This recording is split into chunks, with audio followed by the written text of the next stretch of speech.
ছেড়ে দিলে মানে জীবনে কিন্তু হেরে গেলে। জীবন মানেই উত্থান পতন, আর এই উত্থান পতনের লড়াইয়ে যারা টিকে থাকবে, যারা নিজেকে টিকিয়ে রাখতে পারবে, তারাই কিন্তু আসল মানুষ। অনেক আলোচনা হবে তোমাদের সঙ্গে এ সম্পর্কে। পুরো ভিডিওটাই তো আমি জুড়ে থাকবো তোমাদের সাথে, না জানি তোমরা জুড়ে থাকবে কিনা। যাই হোক, আগে নিজের পরিচয়টা দিয়ে নিই। নমস্কার, কেমন আছো সবাই? আশা করছি সবাই খুব ভালো আছো, আর আমরাও ভালো আছি। আজকে আমার আরও একটি নতুন ব্লগে তোমাদের সবাইকে অনেক অনেক স্বাগত জানিয়ে ব্লগটি শুরু করছি। আশা রাখছি ব্লগটি তোমাদের ভালো লাগবে।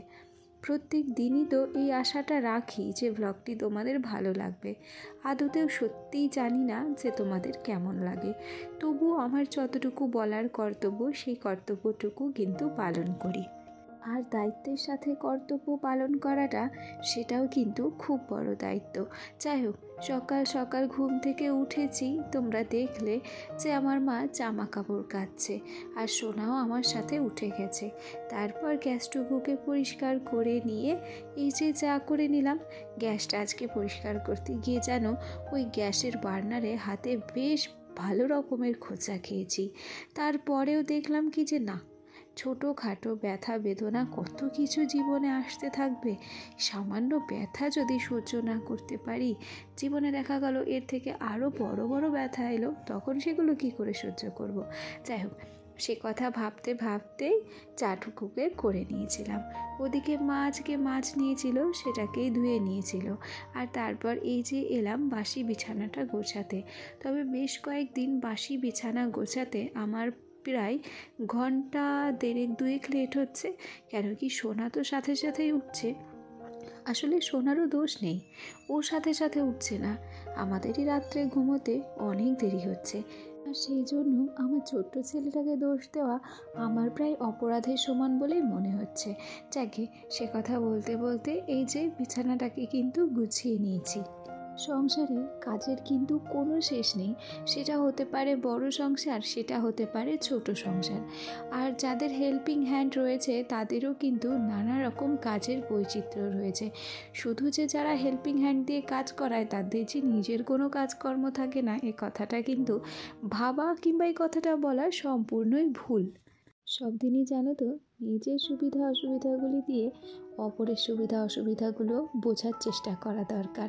যাই হোক, এদিকে একটু রোদ উঠেছিল, আর গতকালকে তো বৃষ্টি হয়েছিল, খুব একটা রোদ হয়নি।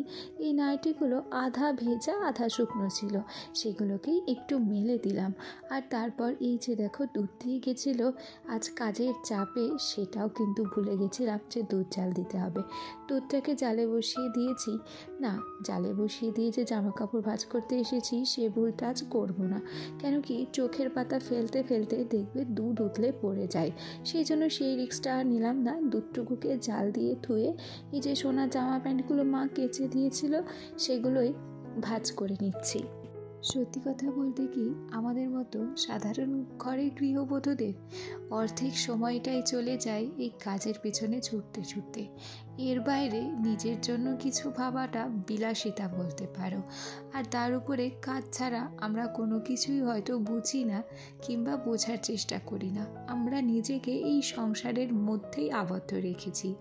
তবে সব কিছুর বাইরে গিয়ে এই সংসারের মধ্যে নিজেকে আবদ্ধ রাখা কিংবা সাংসারিক কাজকর্ম নিয়েই সমস্ত দিনটা অতিবাহিত করা, এটাও কিন্তু একটা ধৈর্যের পরীক্ষা বলতে পারো।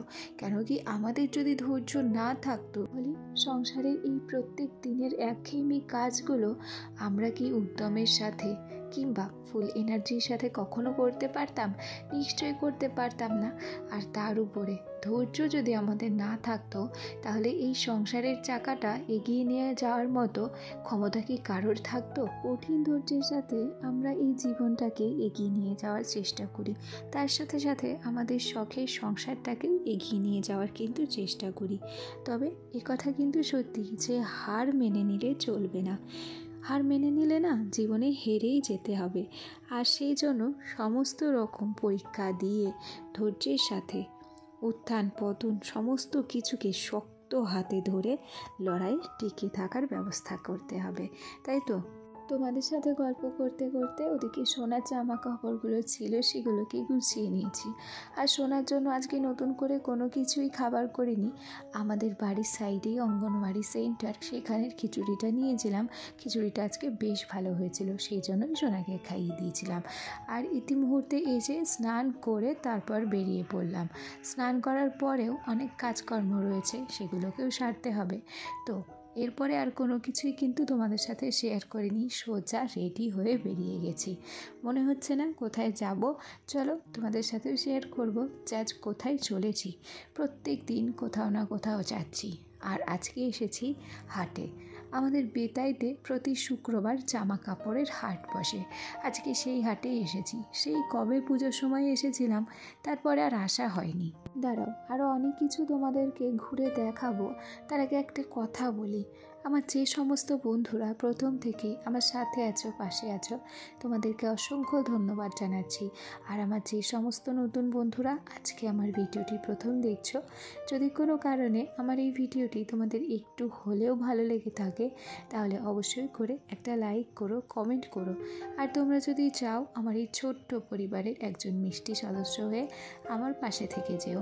যাই হোক, আজকে হাটে ঢুকেই সোজা চলে এসেছিলাম বেড কাভারের দোকানে। আর এই বেড কাভারগুলো আমাদের বেশ পছন্দ হয়েছিল।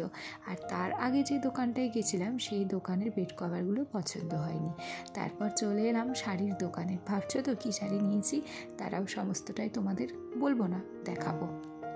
আমরা মেয়ে মানুষ, সেই জন্য যেখানেই শাড়ি কিংবা জামা দেখি চোখ কিন্তু আটকে যায়। আর আমার চোখও ওই শাড়ির দোকানে আটকে গেছিলো।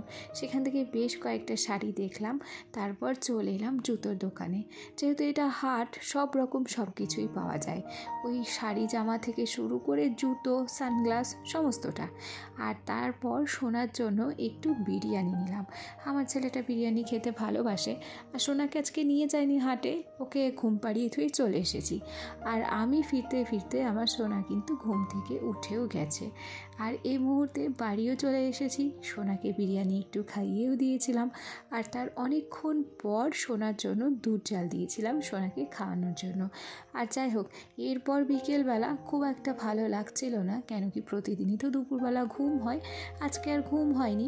সেই জন্য সকাল সকালই ভাবলাম যে একটু কফি করে নিই, তাতে করে কি হবে, ওই ঘুম ঘুম ভাবটা আর ওই আলিস্যি ভাবটা কেটে যাবে, আর নিজেকেও একটু ফ্রেশ বলে মনে হবে। তার সাথে সাথে আজ এখান থেকেই তোমাদের কাছ থেকে বিদায় চেয়ে নেব, কেন কি আগামীকাল আরও একটা নতুন ভ্লগের সাথে তোমাদের সামনে হাজির হয়ে যাব। ততক্ষণ পর্যন্ত তোমরা সবাই সুস্থ থেকো, ভালো থেকো, আর অবশ্যই আমার সাথে থেকো আর পাশে থেকো। আজ আসি, টাটা।